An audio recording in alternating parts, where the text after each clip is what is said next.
They expected a quiet memorial filled with tears, prayers, and final goodbyes. Instead, before the service was over, a 5-year-old girl walked to the front of the church and whispered 7 words that destroyed one of the most respected families in Savannah forever. No one knew it then, but those innocent words would reopen a tragedy everyone believed had already been buried. Before we continue, let us know in the comments where you're watching from. And if you enjoy suspenseful stories filled with unforgettable twists, don't forget to subscribe because every week we bring you stories that will keep you guessing until the very last minute. The rain had been falling since before sunrise, turning the streets of Savannah into silver ribbons beneath the gray sky. Inside New Hope Community Church, every seat had been filled long before the memorial service began. Friends, neighbors, business leaders, former judges, church members, and complete strangers gathered beneath the stained glass windows, each carrying flowers, sympathy cards, or quiet expressions that needed no words. At the front of the sanctuary stood 2 beautiful displays covered in white roses and soft blue ribbons. Between them rested framed photographs of 7-month-old twin sisters, Lily and Grace Hayes, smiling in matching yellow dresses just weeks before their lives ended. Their laughter had once filled every room they entered. Now the silence surrounding their pictures seemed almost impossible to bear. In the front pew sat their father, Malik Hayes. Only 38 years old, Malik looked as though he had aged 20 years in a single month. His neatly pressed black suit could not hide the exhaustion beneath his eyes. Since the night his daughters died, sleep had become something he remembered rather than experienced. Every morning began with the same painful realization that 2 tiny voices would never again wake him before sunrise. Beside him sat his wife, Nora, her hands folded tightly in her lap. She had not cried once since arriving at the church. Her face remained perfectly composed, but the emptiness in her eyes spoke louder than tears ever could. Sitting quietly beside her was 5-year-old Lena, wearing a simple black dress and holding a small stuffed rabbit whose fur had become worn from years of bedtime hugs. She barely looked at the crowd. Instead, she stared toward the front of the church as though waiting for something only she could see. No one in the congregation had forgotten the tragedy. For weeks earlier, emergency vehicles had surrounded the Monroe family estate just after midnight. By sunrise, news stations across Georgia reported that 7-month-old twins had died during what investigators described as a tragic household accident. Authorities found no evidence of forced entry, no signs of violence, and no indication that anyone outside the family had been involved. The official report offered enough answers for the public to move on, but not enough for a grieving father who had replayed every second of that night thousands of times. Malik had accepted the funeral because he had no choice. What he could not accept was how quickly everyone wanted to stop asking questions. The Monroe family occupied an unusual place in Savannah. Their name appeared on libraries, scholarships, hospital wings, and charitable foundations across the city. At the center of that legacy stood Silas Monroe, Nora's father, a retired judge whose reputation for fairness had earned him admiration for decades. Reporters often described him as a man whose integrity had never been questioned. Politicians sought his endorsement during elections. Church leaders praised his generosity. Families thanked him for helping build community programs that changed countless lives. To the outside world, Silas Monroe represented honor itself. Few people realized that behind the carefully maintained image stood a man who believed reputation mattered more than truth. As the choir finished the final hymn, Reverend Amos Clay stepped quietly toward the pulpit. He welcomed everyone with gentle words about grief, healing, and faith. He spoke of how loss could leave questions that might never receive satisfying answers. Then he invited anyone wishing to share memories of the twins to come forward. For several minutes, neighbors recalled Lily's bright smile and Grace's contagious laughter. A pediatric nurse described how both babies greeted every hospital visit with curious eyes instead of frightened tears. An elderly neighbor remembered watching Malik push both strollers through the park almost every evening after work. Each memory made the sanctuary feel smaller beneath the weight of shared sorrow. Then Reverend Amos announced one final speaker, Judge Silas Monroe. The room responded with respectful applause as the elderly man slowly approached the podium. His dark suit was perfectly tailored. His silver hair remained neatly combed despite the rain outside. He paused beside the photographs of his granddaughters and lowered his head as though overcome by emotion. Several people in the audience quietly wiped away tears before he even began speaking. They expected words of comfort from a man who had spent his entire life commanding courtrooms with calm authority. For nearly a minute, Silas spoke gently about the joy the twins had brought into the family. He thanked doctors, neighbors, and church members for their support. His voice occasionally cracked, convincing everyone that grief had finally overwhelmed him. Then, almost without warning, his tone changed. "There are moments," he said slowly, "when tragedy forces us to confront difficult truths." The sanctuary became perfectly still. Sometimes children become the silent victims of decisions made by adults who should have protected them. Several mourners exchanged confused glances. Silas continued, "God alone knows why innocent lives are taken so soon. But perhaps, sometimes mercy looks different than we expect. Perhaps those little girls were spared from growing up in circumstances no child should ever experience." Malik slowly lifted his head. Silas turned deliberately toward him. "There are burdens a father should never place upon his family. There are mistakes no apology can erase." The words struck like thunder. No one breathed. No one moved. Every eye shifted toward Malik. His heartbeat pounded so loudly that the rest of the room seemed to disappear. He searched the faces around him, hoping someone else had understood how cruel those words truly were. But the congregation remained frozen, uncertain whether they had just witnessed a grieving grandfather speaking through pain or something far darker. Malik stood. His voice trembled. "You know that's not true." Silas looked at him with quiet disappointment. "This isn't the time." "No," Malik replied, louder now. "The time was 4 weeks ago when everyone stopped asking questions." Murmurs spread through the sanctuary. Nora immediately reached for Malik's arm. "Please sit down." He gently pulled away. "You know I wasn't even in that house when the girls died." Silas sighed deeply, as though carrying an impossible burden. Grief often causes people to remember events differently. Malik stared at him in disbelief. "You were there." Another silence swept across the church. For the first time that morning, the carefully controlled memorial no longer felt like a place of remembrance.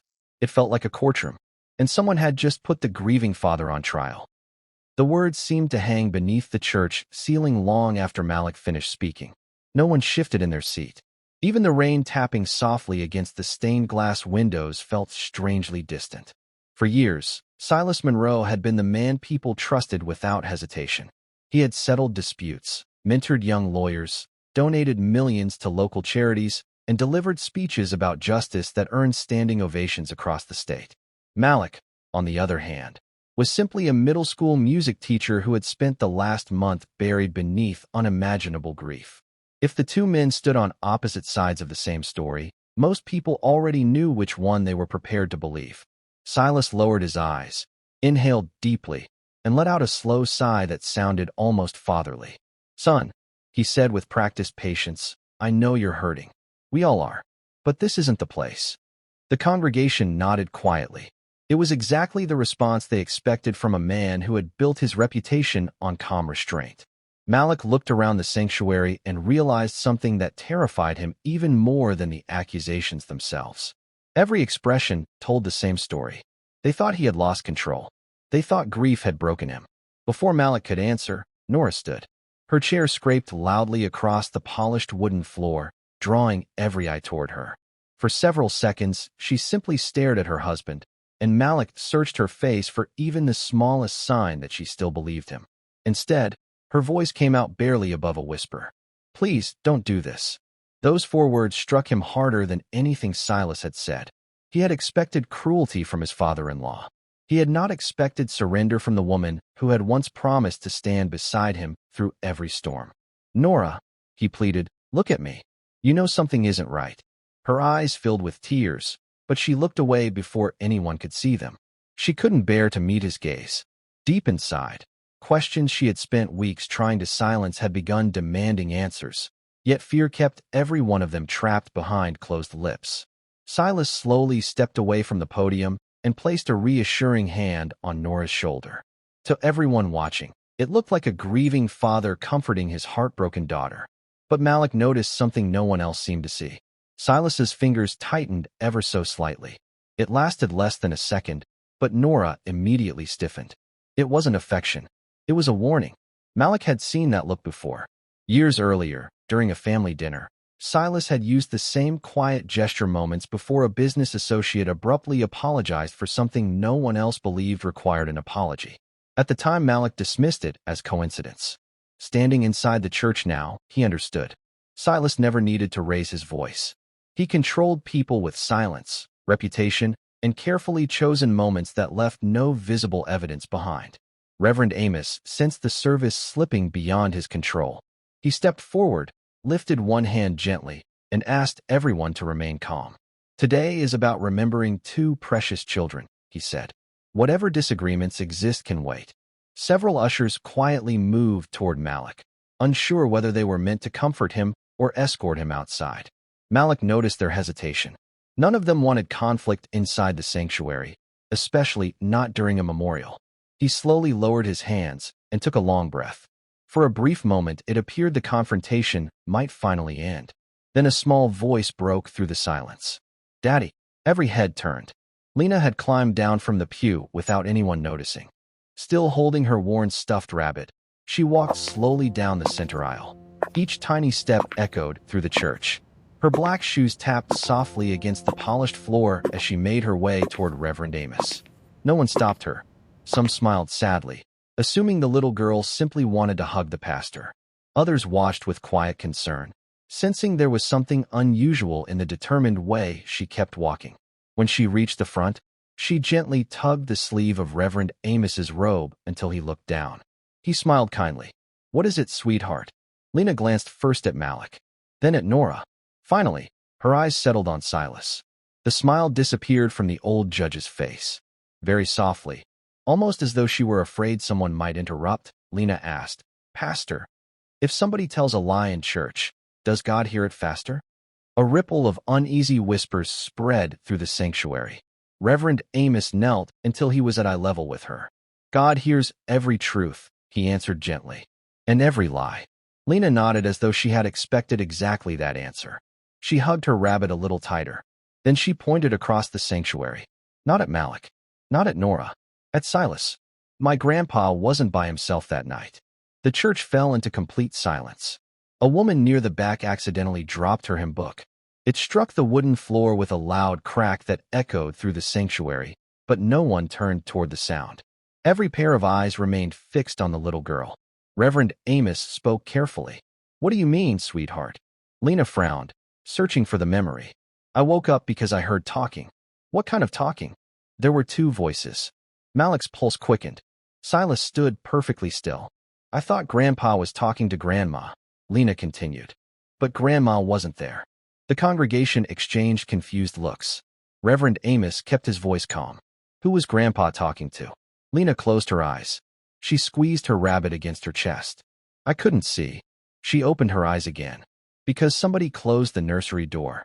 For the first time that morning, the certainty Silas had carried into the church began to crack. It was almost invisible, a tightening around his eyes, a slight change in his breathing. But Detective Mara Bell, seated quietly near the back after accepting Reverend Amos's invitation to attend, noticed every detail. She reached into her handbag, pulled out a small notebook, and wrote a single sentence. There was another person in the nursery. Detective Mara Bell did not believe in coincidences. 20 years of investigating unexplained deaths had taught her that the smallest detail often carried the greatest weight. Children forgot names, dates, and times, but they almost never invented memories without a reason. As the congregation remained frozen in stunned silence, Mara closed her notebook and looked directly at Silas Monroe. Everyone else saw a grieving grandfather. She saw something different.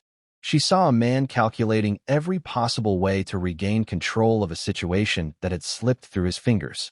It lasted only a second, but it was enough. His eyes darted toward the church entrance, then back to Lena. He wasn't reacting like someone hearing an unexpected accusation. He was reacting like someone wondering how much a child actually remembered. Reverend Amos gently placed a reassuring hand on Lena's shoulder. "Sweetheart," he asked softly, "can you remember anything else?" Lena tilted her head as though listening to a distant sound. "The other person talked funny," she whispered. "Not like Grandpa." Several people exchanged puzzled glances. Was it a man or a woman? The pastor asked. Lena frowned. I don't know. She looked frustrated, almost embarrassed that she couldn't answer. It was dark. She paused for several long seconds before quietly adding, but they were wearing shiny shoes. The simple detail sounded almost meaningless, yet Mara wrote it down immediately. Children rarely remembered what adults expected them to remember. Instead, they remembered whatever had captured their attention in the moment. Silas finally stepped forward, forcing a gentle smile onto his face. Poor child, he said, shaking his head sadly. She's been through more than anyone her age should ever experience. Trauma creates memories that feel real. His voice remained calm, polished, and convincing. Many people nodded in agreement. It sounded reasonable, scientific even. But before anyone could lead Lena away, the little girl looked directly at her grandfather. You told him to hurry, she said, because Daddy would be back soon. The smile vanished from Silas's face. It disappeared so quickly that only a handful of people noticed. Nora was one of them. A chill ran through Nora's body. She remembered that night more clearly than she wanted to admit. Malik had left the estate to drive across town after receiving a call from a pharmacy that one of the twins' prescriptions was finally ready for pickup. The drive should have taken less than 40 minutes. Silas had insisted Nora stay downstairs with guests while he checked on the babies himself. She remembered hearing footsteps above her. She remembered a door closing. She remembered asking if everything was all right. Her father had answered that the twins had finally settled down and should not be disturbed. At the time, nothing about it seemed unusual. Standing inside the church now, those memories returned with frightening clarity. The memorial ended in complete confusion. Families who had expected to leave quietly instead gathered outside beneath umbrellas, whispering among themselves. Reporters, who had come only to photograph the service, suddenly found themselves chasing guests for comments. No one wanted to speak on camera, but everyone had questions. Had the little girl simply been confused? Why had Judge Monroe looked so unsettled? Why had Detective Mara Bell attended a memorial for a case that had already been closed? Rumors began spreading before the parking lot had even emptied. By evening, social media across Savannah buzzed with speculation that something had happened inside New Hope Community Church. No one knew exactly what. Everyone wanted to know more. Malik stood beside his car, watching mourners disappear one by one. His heart was still racing. He wanted to comfort Lena, but he also feared asking her too many questions. He had read enough about childhood memory to know that leading questions could unintentionally change what a child remembered. Before he could decide what to do, Detective Mara Bell approached him. She spoke quietly so no one else could hear. Don't ask Lena anything tonight. Malik looked surprised. Why? Mara glanced toward the church doors where Silas was surrounded by several prominent community leaders. Because if she's remembering naturally, we need those memories to stay exactly as they are. She handed Malik a business card. Tomorrow morning, bring her to my office. We'll have a child forensic interviewer present. Someone trained to let children speak without influencing them. Malik slipped the card into his jacket pocket. It was the first time since the twins died that someone in authority had treated his concerns as something worth investigating. Across the parking lot, Silas watched the conversation from behind the tinted window of his black sedan. His driver asked whether they should leave. Silas didn't answer immediately. His attention remained fixed on Mara. Finally, he spoke in a voice so calm it almost sounded bored. Find out everything you can about Detective Bell. The driver nodded. And the little girl. Silas's expression hardened. Children remember more every day they aren't interrupted. For several seconds, silence filled the car. Then he added one final sentence that sent a chill through the driver despite the summer heat. We don't have much time. Miles away, inside a modest brick house on the edge of the city, an elderly man sat alone at a kitchen table covered with faded newspaper clippings, yellowed blueprints, and dozens of old photographs. His hands trembled as he watched a television report about the memorial. When the reporter mentioned Lena's unexpected statement, the old man's breathing grew heavier. Slowly, he reached into a drawer and removed another photograph of the Monroe estate taken decades earlier. Unlike the anonymous picture Malik had received, this one showed workers carrying large metal ventilation units through the front entrance while a younger Silas argued with someone just outside the frame. The old man whispered to himself, I knew this day would come. Then, After staring at the photograph for nearly a minute, he picked up the telephone and dialed a number he had avoided for almost 25 years. When the call connected, he spoke only one sentence. "If you want the truth about the Monroe estate, tell Detective Mara Bell to stop looking at the nursery." He paused. "She needs to start looking beneath it." Then the line went dead. The anonymous call reached Detective Mara Bell just after sunrise. The message had been relayed through the station operator, who assumed it was another prank from someone chasing attention after the memorial. Mara disagreed. She had learned long ago that people who invented stories usually talked too much. This caller had done the opposite. He offered only one direction before disappearing. "Stop looking at the nursery. Start looking beneath it." She replayed the sentence in her mind several times while driving toward the Monroe estate. If someone wanted to mislead her, they would have pointed her toward something dramatic. Instead, they had chosen something almost invisible. The estate looked peaceful in the morning light. Birds circled above towering oak trees draped with Spanish moss, and the gardens were so perfectly maintained they resembled a museum rather than a family home. It was difficult to imagine that anything terrible had ever happened there. Detective Bell parked across the street, instead of pulling into the long driveway. Through binoculars, she studied the property one careful detail at a time. The nursery sat on the second floor facing the rear gardens, exactly as shown on the original blueprints. Then something caught her attention. Near the back of the house, hidden behind climbing ivy, was a rusted metal door built into the foundation. It wasn't marked on the renovation plans. It looked old, much older than the rest of the estate. Anyone walking through the gardens would assume it led to a storage crawlspace. Mara wasn't so sure. At the same time, Malik arrived at the Child Advocacy Center with Lena. The building had bright murals on the walls, shelves filled with toys, and friendly volunteers who greeted children by name. Nothing about it resembled a police station. That was intentional.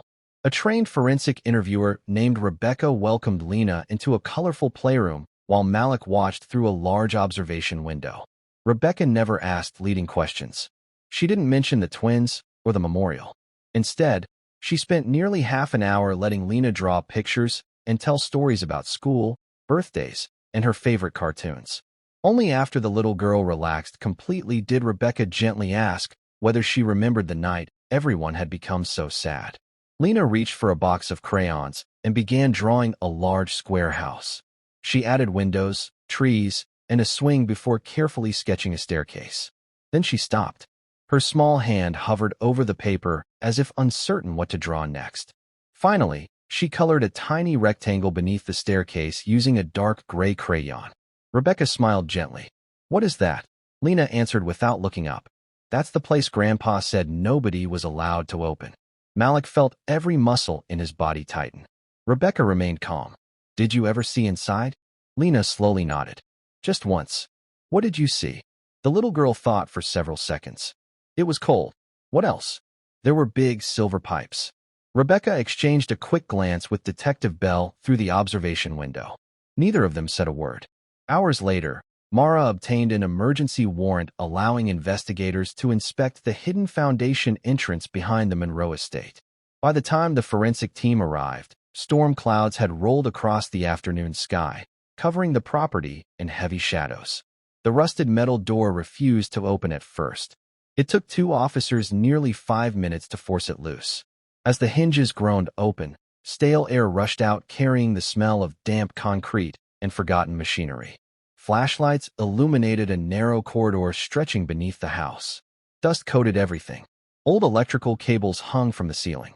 Large ventilation ducts disappeared into the darkness above. One technician whispered, "This shouldn't even be here." The tunnel led beneath the original archive room, the very space that had later become the twins' nursery. Near one wall sat an industrial ventilation control unit covered with years of dust. Detective Bell crouched beside it. The manufacturer had stamped a serial number onto the metal casing. She photographed it immediately. Minutes later, another investigator called from deeper inside the passage. "Detective, you need to see this." The team followed him to a sealed maintenance room tucked beneath the nursery floor. Inside stood shelves filled with old renovation records, discarded blueprints, and maintenance logs no one had known existed. Most had been damaged by moisture. But one binder remained perfectly preserved inside a waterproof case. Its cover carried only 3 words: Monroe Estate Systems. Mara carefully opened the binder. Inside were handwritten inspection reports dating back almost 30 years. Near the middle, one page had been torn away. Another page had fresh ink despite the document's age. Someone had altered it. Then, tucked inside the back cover, Mara found a folded envelope. Written across the front in neat block letters were 6 chilling words. "If you're reading this, he's lying." She unfolded the letter carefully. Before she could read the first sentence, her radio crackled to life. "Detective Bell, come in." She answered immediately. "Go ahead." The dispatcher's voice sounded unusually urgent. "We've just received a report from patrol." "What happened?" There was a brief pause.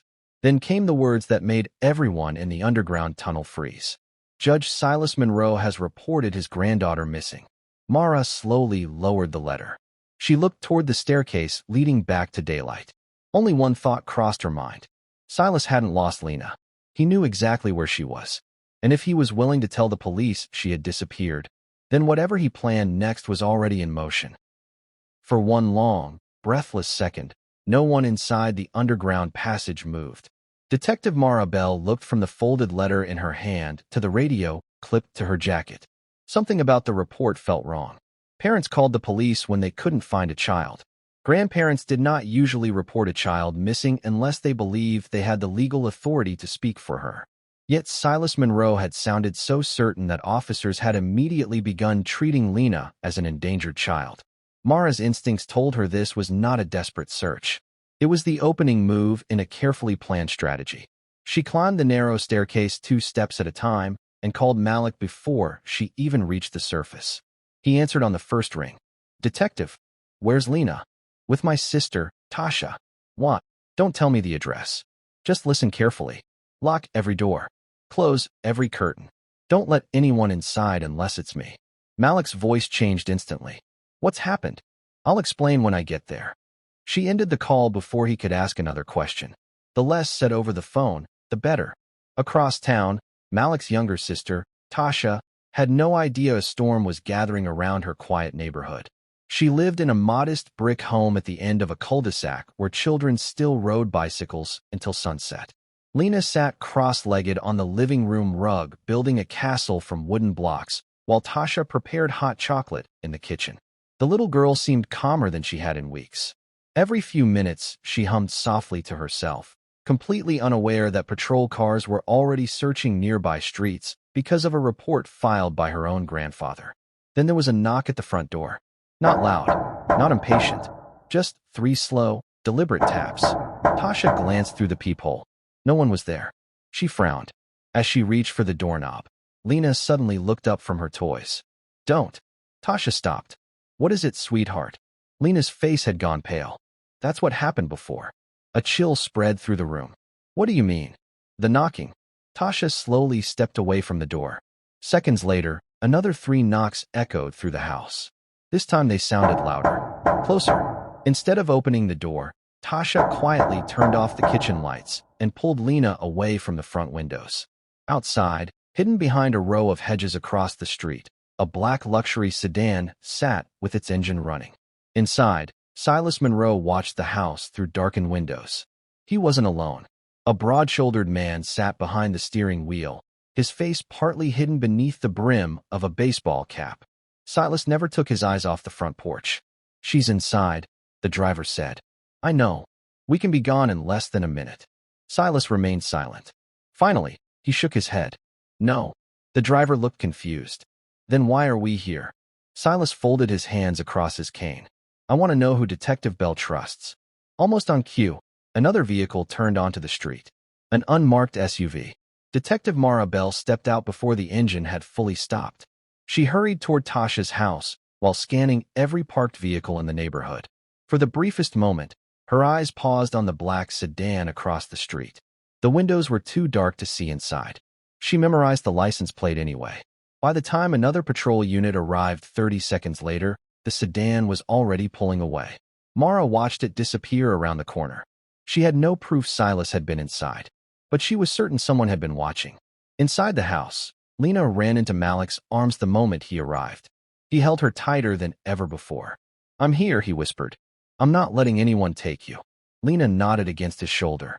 Then, almost absent-mindedly, she asked a question that made every adult in the room fall silent. "Daddy, yes. If Grandpa says the basement doesn't exist." She looked around innocently. "Then why did he lock me inside it?" The room became perfectly still. Detective Bell slowly knelt beside her. "Lena," her voice was barely above a whisper, "has Grandpa ever taken you into the basement before?" The little girl counted silently on her fingers. "Lots. What did you do down there?" "We played a game." "What kind of game?" Lena smiled faintly.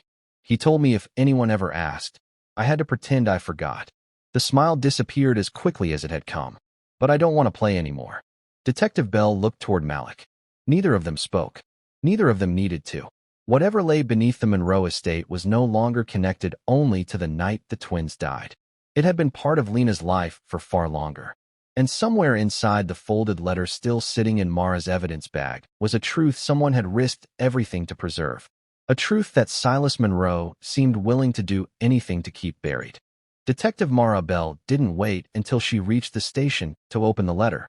She sat alone inside her SUV beneath a canopy of ancient oak trees, the engine idling softly as rain tapped against the windshield. The envelope felt unusually heavy, not because of its weight, but because of what it might finally explain. She unfolded the yellowed pages with careful hands. The handwriting was steady, deliberate, and unmistakably written by someone who had carried the burden of a secret for many years. "If you're reading this, it means I waited too long to tell the truth. My name is Harold Pierce. I was the maintenance supervisor hired to oversee the Monroe estate renovations 24 years ago. What I am about to tell you has haunted me every day since I walked away from that house." Mara leaned closer. The room everyone calls the nursery was never designed to be a child's bedroom. Years ago, it served as a secure archive with a specialized air circulation system built to protect fragile documents from humidity. During the renovation, Judge Silas Monroe ordered changes that made no engineering sense. He demanded a hidden control room beneath the floor remain untouched. When I questioned him, he told me it was none of my concern. I finished only the work I was contracted to do. Another crew arrived after I left. They answered only to him. The letter continued for several pages. Harold admitted that months after the renovations were complete, he secretly returned to retrieve forgotten tools. While walking through the underground passage, he overheard Silas speaking with another man whose face he never saw. "If anyone ever starts asking questions," Silas had said, "the records disappear before the truth does." Harold had never forgotten those words. The final page ended with a warning. "There is one place Judge Monroe could never erase. Search the old records room beneath the east staircase. Look behind the third ventilation panel. If it is still there, you'll know I wasn't lying." Mara folded the letter slowly. For the first time since reopening the investigation, she wasn't chasing theories anymore. She had a destination.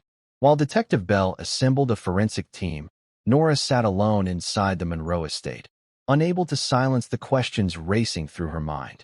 Every hallway reminded her of childhood birthdays, Christmas mornings, and family dinners that suddenly felt different. Memories she had once considered ordinary were taking on darker meanings. She remembered being forbidden from playing beneath the east staircase.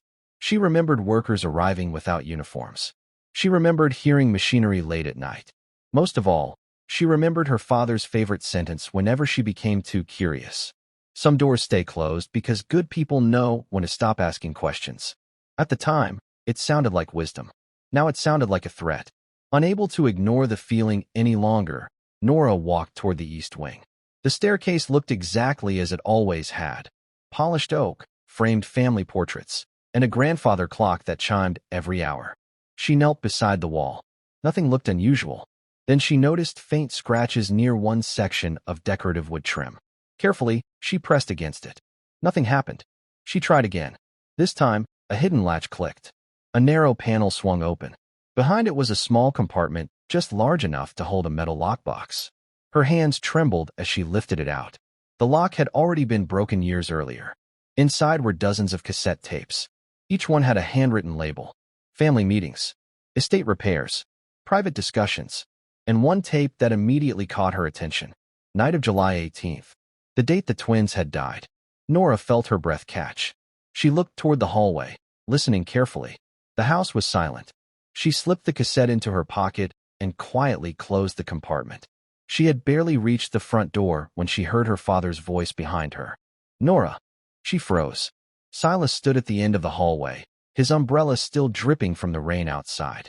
His eyes moved from her face to the slight bulge inside her jacket pocket. Neither of them spoke. For several endless seconds, the only sound in the house came from the grandfather clock. Tick, tick, tick.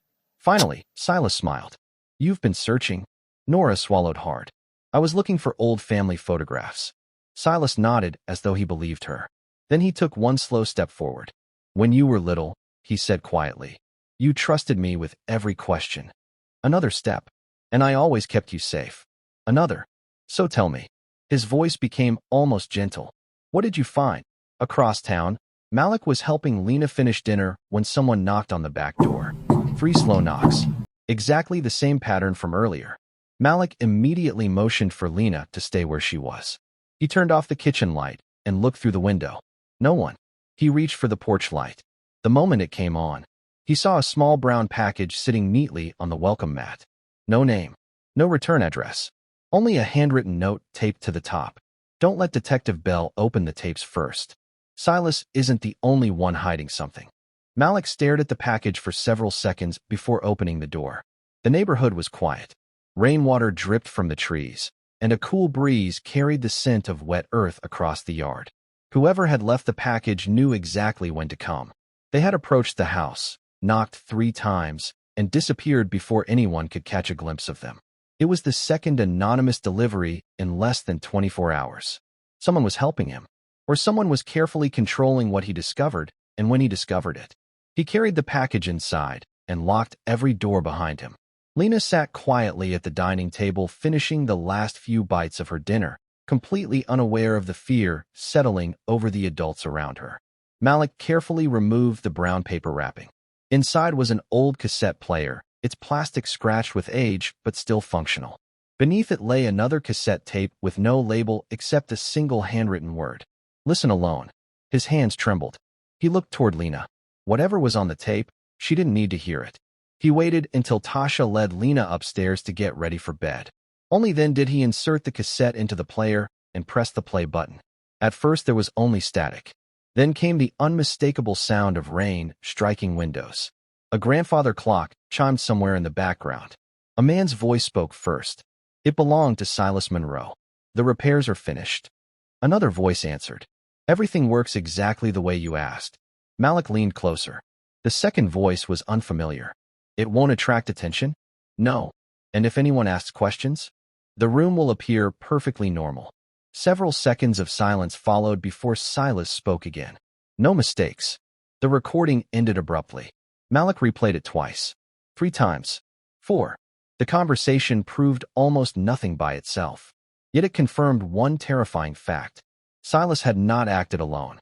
There had always been another man. Meanwhile, Nora drove across town with the cassette she had found hidden beneath the staircase. She had no intention of taking it to her father or the police. Not yet. There was only one person she trusted enough to hear it first. Detective Mara Bell. When Nora arrived at the detective's office, Mara had just returned from the Monroe estate carrying photographs of the underground maintenance room. Without speaking, Nora placed the cassette on the desk. "I found this hidden inside my father's house." Mara looked at the handwritten label. Night of July 18th. The room fell silent. The detective carefully inserted the tape into an evidence recorder. A click, then static. A familiar voice emerged. It was Nora's. She sounded frightened. "Dad, something's wrong. The babies keep crying." Silas answered calmly. "They're fine. I want to check on them." "No." Several seconds passed.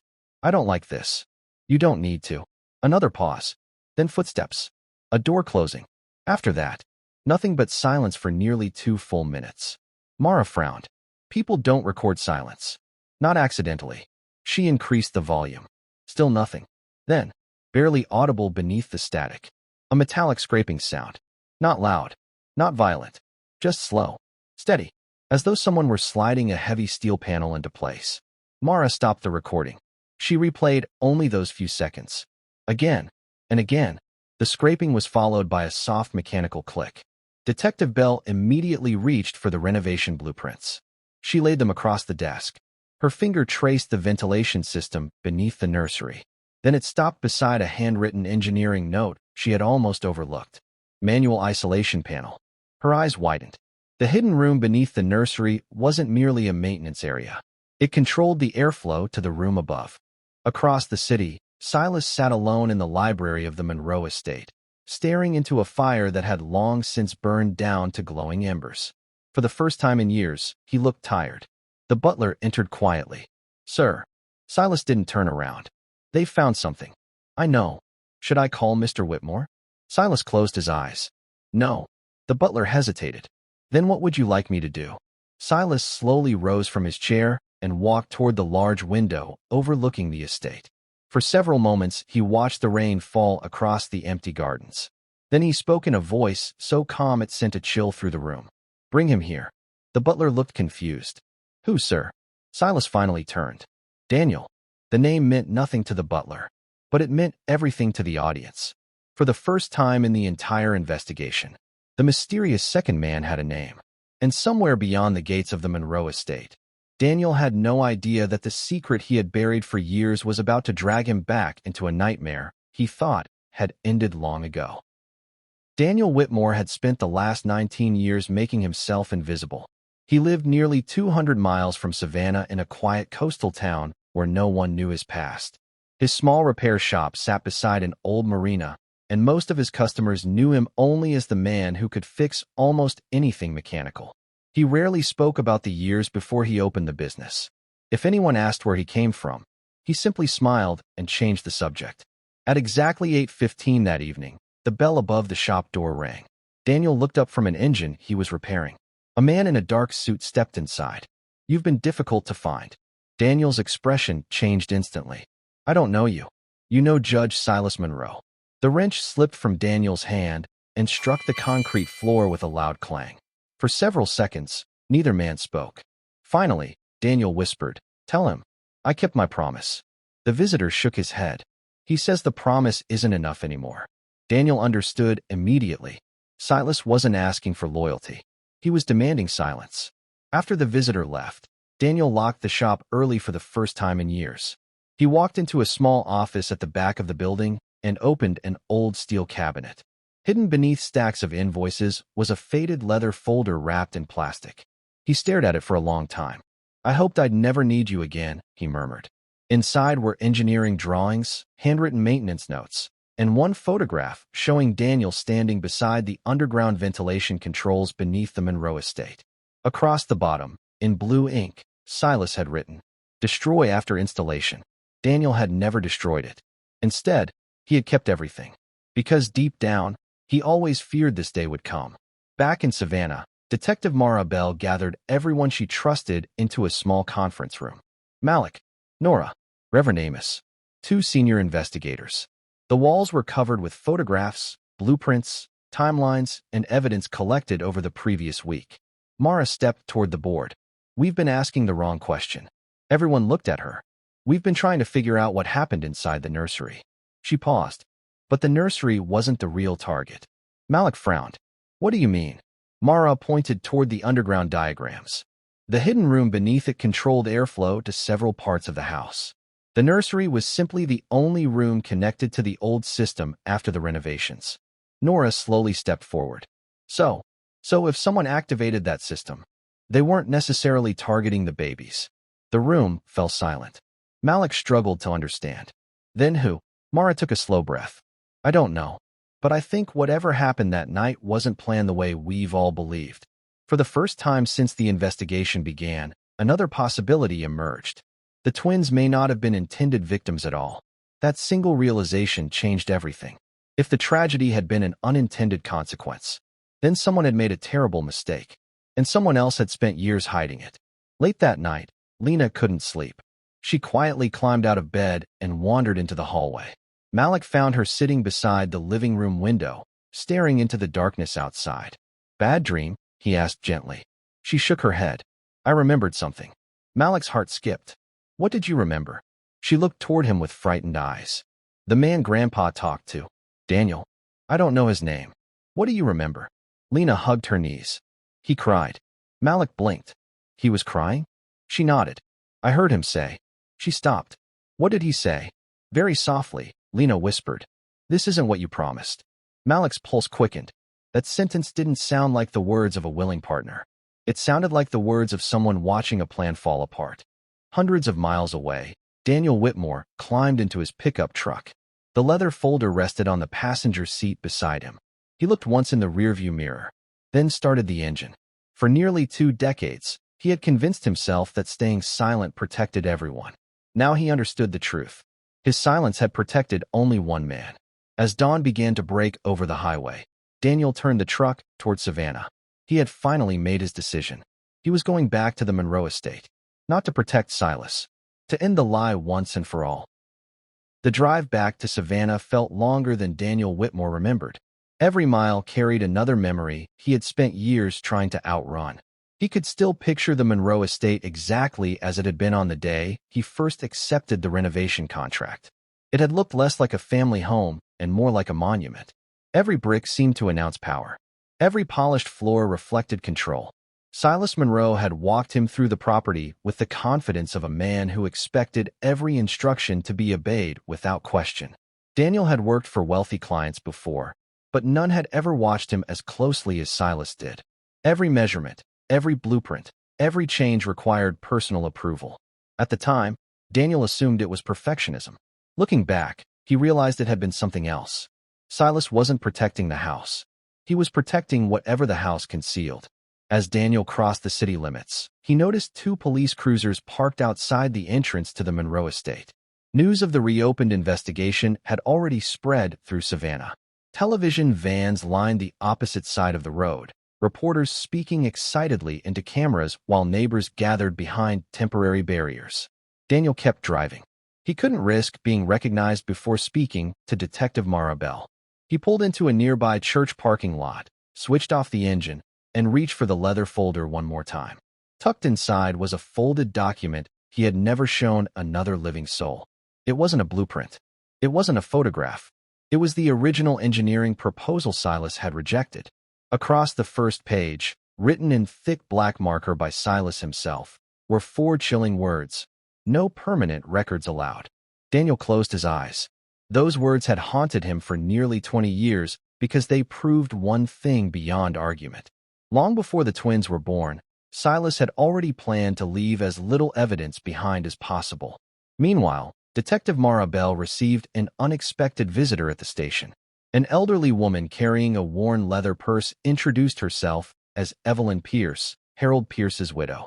She had watched the memorial on television and recognized Detective Bell from the news coverage. Without sitting down, she placed an old cassette recorder on Mara's desk. "Harold made this 2 weeks before he died," she said quietly. "He told me if anyone ever started asking questions about Judge Monroe again, I was to give it only to the detective willing to listen." Mara thanked her and carefully pressed the play button. Harold's tired voice filled the room. "If you're hearing this," he began, "I finally ran out of time. Daniel Whitmore wasn't the man people should fear. He wanted to walk away. He argued with Silas the night everything changed. The mistake wasn't his. But he'll never tell you that unless he believes Lena is safe." Across town, Nora sat alone in the empty nursery. The room had remained untouched since the tragedy. 2 small rocking chairs still faced the window. A mobile of tiny stars hung motionless above the cribs.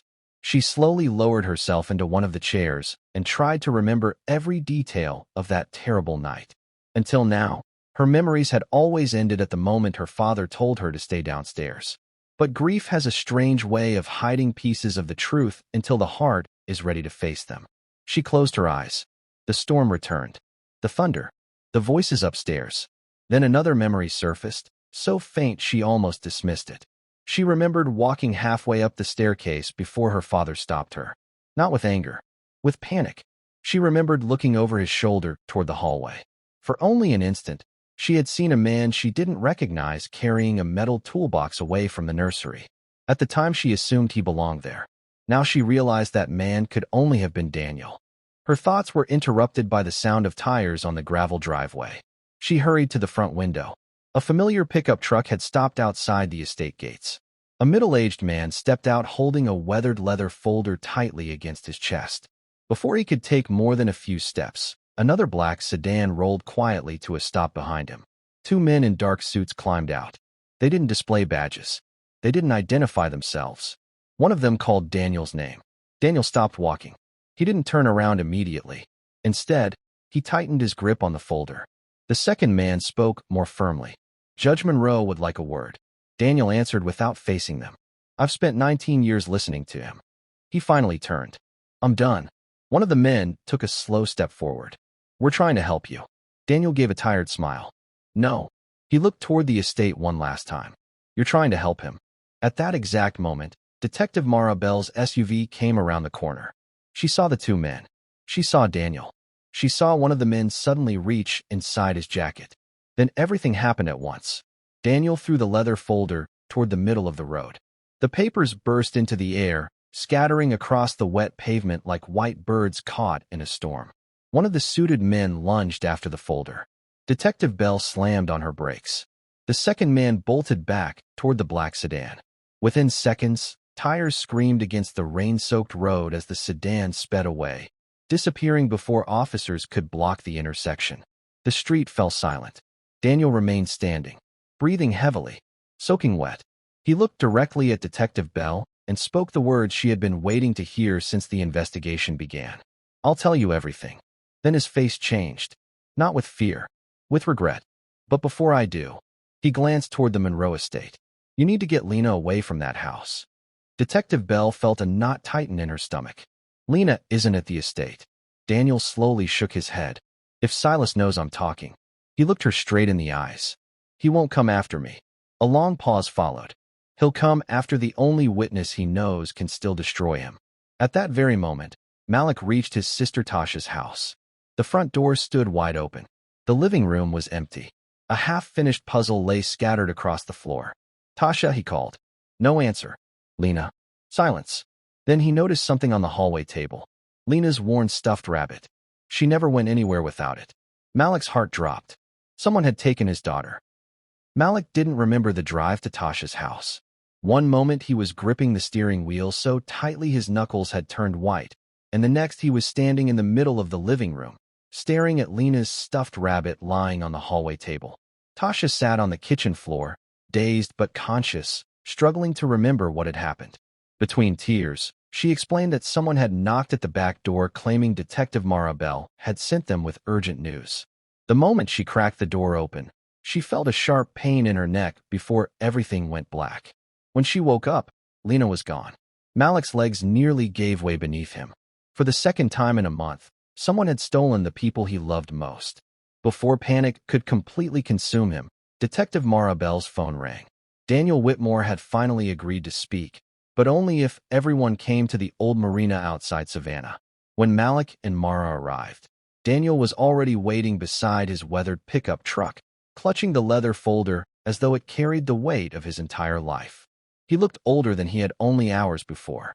His eyes were red, not from fear, but from years of guilt. He didn't ask to sit. He didn't ask for a lawyer. He simply looked at Malik and said, I'm sorry. I've waited 19 years too long to tell the truth. Daniel explained that he had never worked for Silas as a partner. He had been hired as an engineer to modernize parts of the Monroe estate. Silas insisted that an abandoned archive beneath the house remain operational because it contained irreplaceable legal records collected over decades. Daniel repeatedly warned him that connecting the old climate control equipment to the renovated nursery created unnecessary risk. The outdated system was never designed to serve a child's bedroom. Daniel refused to complete that portion of the project. Silas dismissed him and secretly hired another crew willing to follow orders without asking questions. Daniel walked away, believing his responsibility had ended. He never imagined children would one day sleep above that hidden machinery. On the night the twins died, Daniel returned to the estate after receiving a frantic phone call from Silas, who claimed the ventilation controls had malfunctioned. When Daniel arrived, the hidden room beneath the nursery was already open. Warning alarms were sounding inside the control chamber. He begged Silas to evacuate the upstairs immediately, but Silas refused. Guests were downstairs attending a family gathering, and Silas was terrified that exposing the hidden room would reveal decades of concealed renovations and confidential records that could destroy his public reputation. Every minute spent protecting that secret delayed the rescue. By the time Daniel reached the nursery, it was already too late. Horrified by what had happened, he demanded they tell the police everything. Instead, Silas looked him in the eyes and said words Daniel had never forgotten. "If this becomes public, every life connected to this family is ruined. Help me protect them, and no one else has to suffer." Daniel should have walked into the nearest police station that same night. Instead, overwhelmed by guilt and convinced he had somehow failed, he remained silent while Silas rewrote the story. Detective Mara Bell listened without interrupting. Every missing piece suddenly fit together. The altered blueprints, the hidden maintenance room, the anonymous photographs, the erased records. None of it had been created to hide a murder planned years in advance. It had been created to hide a catastrophic decision driven by pride. Silas had chosen his reputation over the lives of his own grandchildren. And after the tragedy, he convinced himself that protecting the family's name justified every lie that followed. He manipulated evidence, intimidated witnesses, and even turned Nora against Malik because admitting the truth would destroy everything he had spent his life building. Just then, Mara's radio crackled with an urgent update. A patrol officer had spotted Silas's sedan entering the Monroe estate through the old service entrance. Malik didn't wait for another word. He raced toward his truck as Mara called every available unit to the property. Storm clouds rolled across the evening sky as police vehicles converged on the estate from every direction. Inside the underground control room, Silas stood beside Lena, who sat quietly on an old wooden bench. She wasn't crying. She simply looked at her grandfather with sadness that no child should ever carry. "Why are we hiding?" she asked softly. Silas knelt beside her. "Because sometimes people can't handle the truth," he replied. Lena shook her head. "Daddy says the truth helps people breathe again." Those simple words struck harder than any accusation. For the first time, Silas looked around the underground room not as its keeper, but as its prisoner. Every lie, every threat, every secret had led him back to the place he had spent decades protecting. Moments later, officers forced open the underground entrance.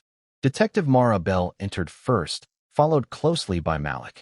Silas slowly stood, but he made no attempt to run. He looked at Malik with exhausted eyes and quietly admitted what he had spent weeks denying. "I never wanted them to die," he whispered. Malik's voice trembled with grief. "Maybe not, but when you had the chance to save them, you chose yourself." Silence filled the chamber. Even Silas could not deny it. Mara stepped forward and placed him under arrest for obstruction of justice, evidence tampering, witness intimidation, kidnapping, and other related offenses arising from the investigation. As officers escorted him away, Silas looked back one final time. The hidden room had protected his secrets for years. Now it had become the place where they finally ended. Weeks later, the entire city watched as the truth unfolded in court. The recordings, engineering reports, maintenance logs, and Daniel's testimony exposed the cover-up piece by piece.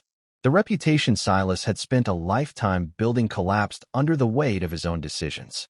Nora publicly admitted that fear had kept her silent for far too long and tearfully apologized to Malik for doubting him when he needed her most.